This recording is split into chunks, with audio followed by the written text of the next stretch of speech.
అంటే ఇంటి స్థలాన్ని ఎంపిక ఏ విధంగా చేసుకోవాల్సిందంటే రోడ్లు వంకర టింకరగా పోకుండా ఉండే రోడ్లను చూసుకోవడము, వీధి పోట్లు ఉండేటివి, వీధి చూపులు ఉండేటివి 2 రకాలు ఉంటాయి. వీధి పోట్లు ఉండేటివి కాకుండా వీధి చూపులు ఉండేటివి ఎన్నుకోవాల్సి వస్తుంది ఒకటి. ప్లస్ ఆ రోడ్లలో మనకు చక్కగా పోయే రోడ్డు ఉండాలి. అంటే కన్నా విదిక్కు రోడ్డు ఉంటాయి ఇలా క్రాస్గా.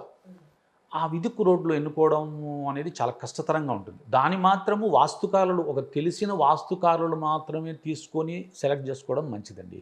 రెగ్యులర్గా ఉండే దాంట్లో సెలెక్ట్ చేసుకోవచ్చండి. అంటే ఈశాన్యం ముందు తూర్పు, అంటే అక్కడ ఏంటంటే 4 రోడ్లు ఉంటాయండి.